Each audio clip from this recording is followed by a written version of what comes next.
بسم اللہ الرحمن الرحیم۔ السلام علیکم دوستو، آج کی اس منفرد ویڈیو میں ہم آپ کو بتائیں گے کہ اصحاب کہف کون تھے اور وہاں کے بادشاہ نے قریش کے ذریعے ہمارے پیارے نبی حضرت محمد مصطفیٰ صلی اللہ تعالی علیہ وآلہ وسلم سے 3 سوال کیا کیا کروائے، اور جب اصحاب کہف کا سوال کا جواب وہاں کے بادشاہ کے بھیجے قریش مانگا تو آپ حضرت محمد مصطفیٰ صلی اللہ تعالی علیہ وآلہ وسلم کے اوپر وحی کیوں نہیں آئی، اور ہمارے پیارے نبی حضرت محمد مصطفیٰ صلی اللہ تعالی علیہ وآلہ وسلم پریشان ہو گئے، اور اس ویڈیو میں یہ بھی بتائیں گے کہ انشاءاللہ کہنے کی کیا فضیلت ہے۔ دوستو، اگر آپ بھی ہماری اور ویڈیو دیکھنا چاہتے ہیں تو ہماری چینل کو سبسکرائب اور ویڈیو کو لائک کریں۔ وہاں کے بادشاہ نے قریش سے کہا پہلے ان سے ان نوجوانوں کے بارے میں سوال کرو، حضرت محمد مصطفیٰ صلی اللہ تعالی علیہ وسلم سے ان نوجوانوں کے بارے میں بات کرو جو پچھلے زمانے میں کہیں نکل گئے تھے، یعنی اصحاب کہف کے بارے میں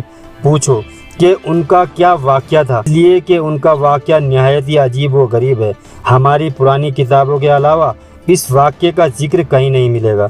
اگر وہ نبی ہیں تو اللہ تبارک و تعالیٰ کی طرف سے خبر پا کر ان کے بارے میں بتائیں گے، ورنہ نہیں بتا سکیں گے۔ ان سے یہ پوچھنا سکندر ذو القرنین کون تھا، اس کا کیا قصہ ہے۔ پھر ان سے روح کے بارے میں پوچھنا کہ وہ کیا چیز ہے۔ اگر انہوں نے پہلے دونوں سوالوں کا جواب دے دیا اور ان کا واقعہ بتا دیا اور تیسرا سوال یعنی روح کے بارے میں بھی بتایا تو تم لوگ سمجھ لینا کہ وہ سچے نبی ہیں۔ اس صورت میں تم ان کی پیروی کرنا۔ یہ لوگ 3 سوالات کو لے کر واپس مکہ آئے اور قریش سے کہا ہم اسی چیز کو لے کر آئے ہیں کہ اس سے ہماری اور محمد مصطفیٰ صلی اللہ تعالی علیہ وآلہ وسلم کے درمیان فیصلہ ہو جائے گا۔ اس کے بعد انہوں نے ان سب کو تفصیل سنائی۔ اب یہ مشرکین حضرت نبی کریم صلی اللہ تعالی علیہ وآلہ وسلم کے پاس آئے۔ انہوں نے آپ سے کہا اے محمد صلی اللہ تعالی علیہ وآلہ وسلم، اگر آپ اللہ کے سچے رسول ہیں تو ہمارے 3 سوالات کے جوابات دے۔ ہمارا پہلا سوال یہ ہے کہ اصحاب کہف کون تھے، دوسرا سوال یہ ہے کہ ذو القرنین کون تھے، اور تیسرا سوال یہ ہے کہ روح کیا چیز ہے۔ آپ نے ان کے سوالات سن کر فرمایا میں ان سوالات کے جوابات تمہیں کل دوں گا۔ نبی کریم صلی اللہ تعالی علیہ وآلہ وسلم نے اس جملے میں انشاءاللہ نہ فرمایا، یعنی یہ نہ فرمایا انشاءاللہ میں تمہیں کل جواب دوں گا۔ آپ کا جواب سن کر واپس چلے گئے۔ حضرت محمد مصطفیٰ صلی اللہ تعالی علیہ وآلہ وسلم وحی کا انتظار کرنے لگے، لیکن وحی نہ آئی۔ دوسرے دن وہ لوگ آ گئے، آپ انہیں کوئی جواب نہ دے سکے۔ وہ لوگ لگے باتیں کرنے، انہوں نے یہ تک کہہ دیا محمد مصطفیٰ صلی اللہ تعالی علیہ وآلہ وسلم کے رب نے انہیں چھوڑ دیا۔ ان لوگوں میں ابو لہب کی بیوی ام جمیل بھی تھی۔ اس نے بھی یہ الفاظ کہا یہ میں دیکھتی ہوں کہ تمہارے مالک نے تمہیں چھوڑ دیا ہے اور تم سے ناراض ہو گیا ہے۔ نبی کریم حضرت محمد مصطفیٰ صلی اللہ تعالی علیہ وآلہ وسلم کو قریش کی یہ باتیں بہت سخت گزری۔ آپ بہت پریشان اور غمگین ہو گئے۔ آخر جبرائیل علیہ السلام سورہ کہف لے کر نازل ہوئے۔ اللہ تبارک و تعالیٰ کی طرف سے آپ کو ہدایت کی گئی اور آپ کسی کا کام کی نسبت یوں نہ کہا کیجیے اس کو کل کر دوں گا، مگر اللہ کے چاہنے کو ملا لیا کیجیے، یعنی انشاءاللہ کہا کیجیے۔ کتنا فائدہ ہے بھائی بتاؤ۔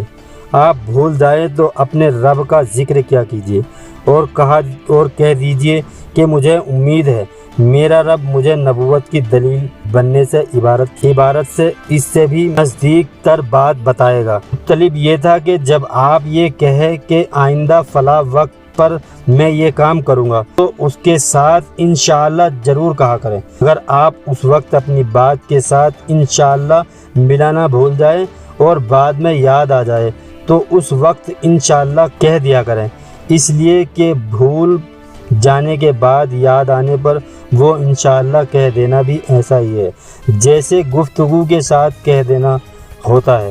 اس موقع پر وحی میں دیر اسی بنا پر ہوئی کہ آپ نے انشاءاللہ نہیں کہا تھا۔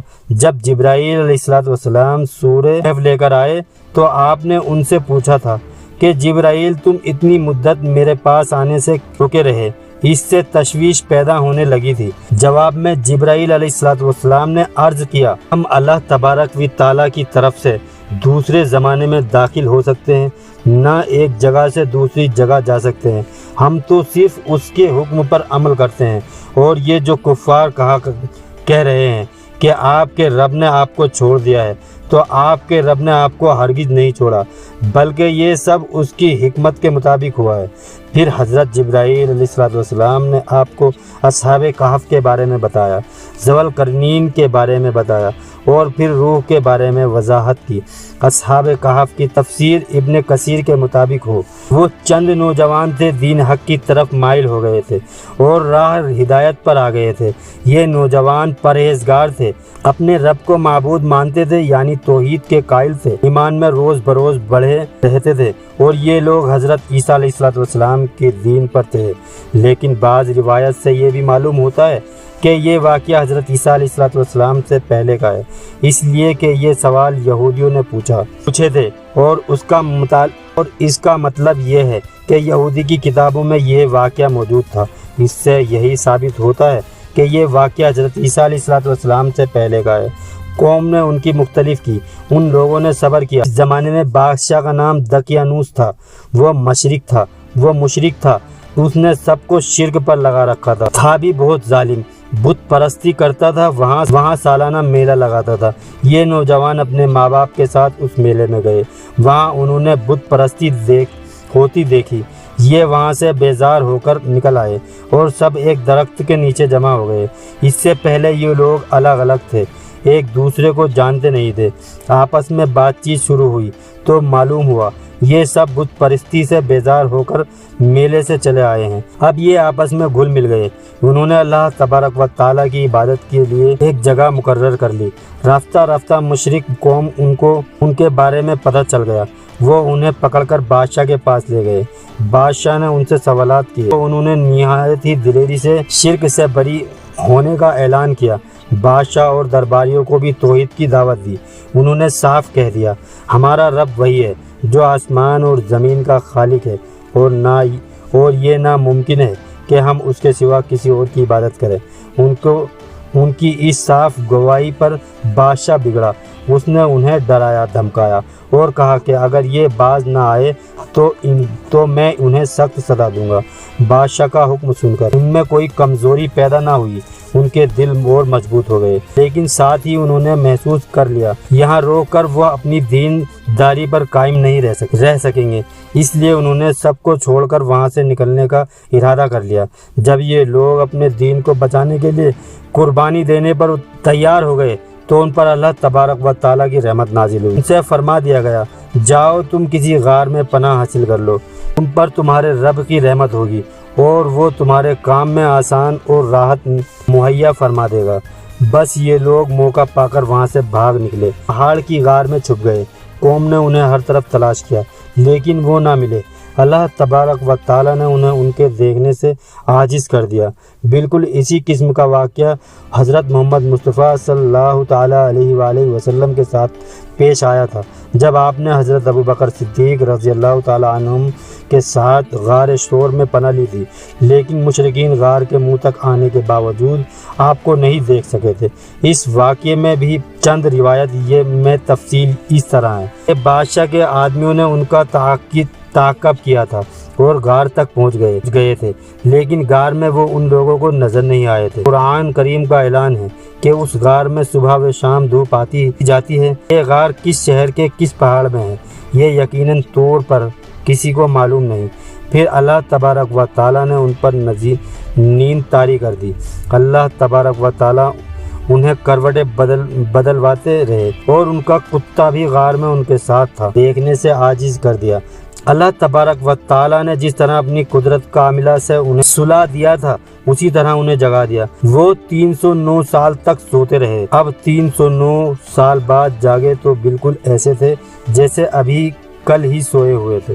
ماشاءاللہ۔ اللہ تبارک و تعالیٰ پر یقین رکھو، اللہ آپ کی مشکلیں آسان کرے گا۔ آمین۔